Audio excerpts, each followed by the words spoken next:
در سفر اسراء و معراج پیامبر صلی الله علیه وسلم در حالی که جبرائیل پیشا پیشش حرکت میکرد، رسید به گروهی از امتش، دید که قیچی دستشونه، گوشت رانشون میچینن میخورن. گفت اینها چه گروهی از امت من هستن؟ گفتم بعد میگم. رفت جلوتر، دید که یک گروهی از امتش دانه‌ای به اندازه سنگی به اندازه دانه نخود از دهانشون میفته روی زمین، بعد بزرگ میشه به اندازه یک گوساله بزرگ، یک گاو بزرگ. بعد تلاش میکنن دوباره همون سنگی که کوچک بوده بعد بزرگ شده دوباره ببرن تو دهنشون بخورن، ولی دیگه نمیتونن، حالا خیلی بزرگ شده. اون موقع یک سنگریزه بود به اندازه دانه نخود. گفت اینا چه گروهی از امت من هستن؟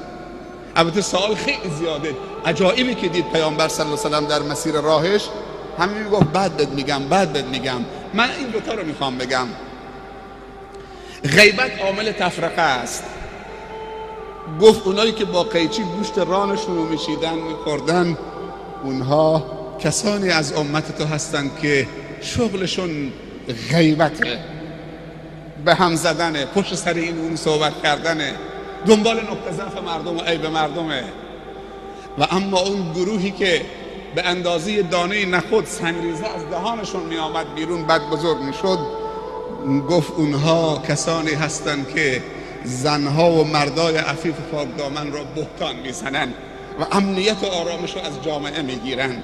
همونطوری که تهمت به ام المؤمنین عایشه زدن، امنیت و از و آرامش رو از شهر مدینه گرفتند و از مؤمنین گرفتند، تا اینکه خداوند آیه را نازل کرد. گفت اینها این گروه از امت شما هستند، بهتان میزنن. اول یک کلمه کوچیک به اندازه دانه نخود، بعد میفته تو جامعه پخش میشه، بزرگ میشه به اندازه یک ساله، بعد طرف پشیمان میشه، میخواد حالا بر بگردونه حرفش، ولی حرف از دهنش در رفته. اگه 100 بارم معذرت خواهی بکنه دیگه اون حرف بر نمیگرده، تو کل جامعه پخش شده. خصوصا امروز که دیگه چه وسایل ارتباطاتی خیلی قوی و زیاد در یه چشم هم زدن به کل دنیا میرسانن. پیامبر صلی الله علیه وسلم در حدیثی میفرمایند هیچ خیری معادل این دوتا خیر نیست و هیچ شری معادل این دوتا شر نیست. گفتم کدوم خیر منظورته؟ گفت حسن الظن بالله و حسن الظن بالناس، حسن گمان و ظن به خدا و حسن ظن و گمان به مردم.